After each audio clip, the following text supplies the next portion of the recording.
Cake বানানোর হাজার ঝামেলা, তাই হঠাৎ করে কেক খেতে ইচ্ছে করলেও কেক বানানোটা একটু ঝামেলার মনে হয় বলে বানানো হয়ে ওঠে না।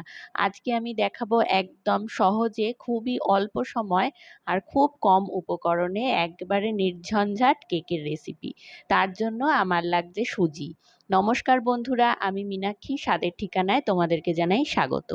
প্রথমেই মিক্সিং জারের মধ্যে এক বাটি সুজি নিয়ে নিচ্ছি, আর ঠিক সেই বাটির মাপ করেই অর্ধেক বাটি পরিমাণ চিনি নিয়ে নিচ্ছি। এবারে চিনি আর সুজিটাকে খুব ভালো করে গুঁড়িয়ে নিতে হবে। একটু মিহি পেস্ট মানে মিহি গুঁড়ো করে নিলে সব থেকে ভালো হয়। আজকের রেসিপিটা কিন্তু প্রথম থেকে শেষটুকু দেখো, খুবই ভালো একটা রেসিপি হতে চলেছে।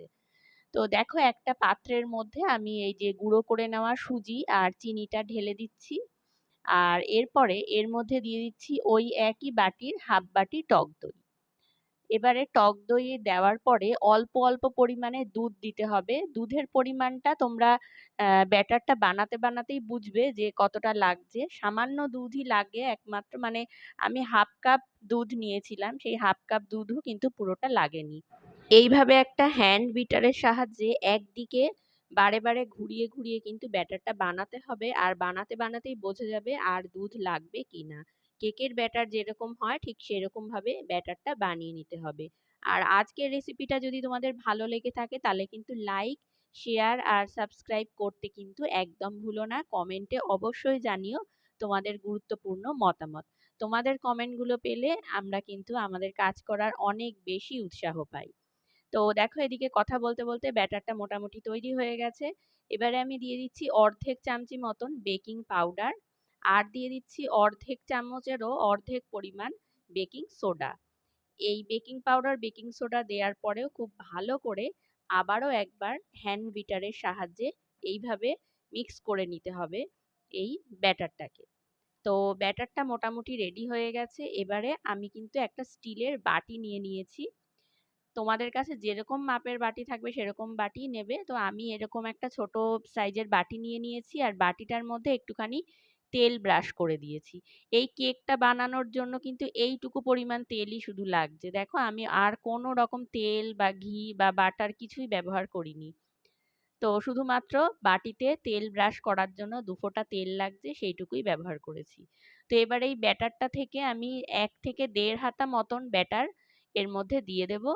পরিমাণ বুঝে, মানে অর্ধেকের কম পরিমাণ দেবে, কারণ কি এটা ফুলে উঠবে, সেই জন্য অর্ধেকের কম পরিমাণ ব্যাটার দেবে। দিয়ে একটু ভালো করে ঝাঁকিয়ে নিয়েছি।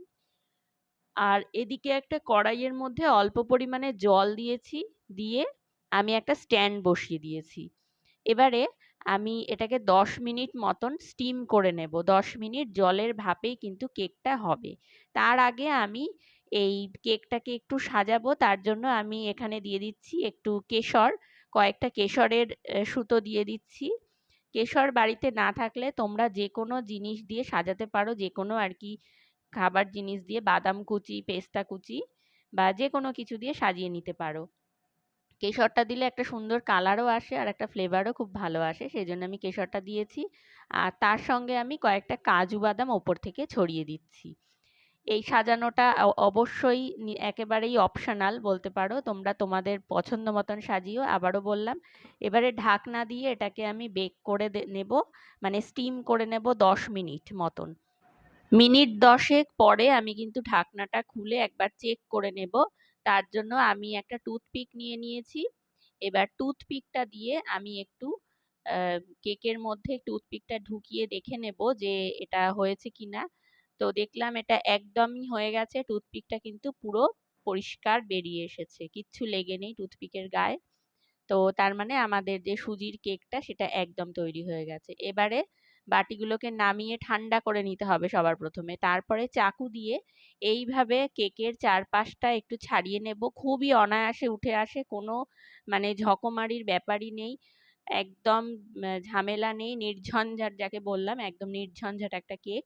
তারপরে এইভাবে বাটিটা উল্টে দিয়ে হাত দিয়ে একটু ট্যাপ করলেই দেখো কি সুন্দর হয়েছে, দেখতে যেমন সুন্দর তেমনি খেতেও অসাধারণ। তোমরা অবশ্যই এটা বাড়িতে বানিও। দেখেছো কত কম সময় লাগে আর কত কম উপকরণ। এমনিতে কেক বানানোর জন্য ডিম লাগে, এটা লাগে, ওটা লাগে, ময়দা লাগে, মানে প্রচুর সময় লাগে আর অনেক ঝামেলাও হয়।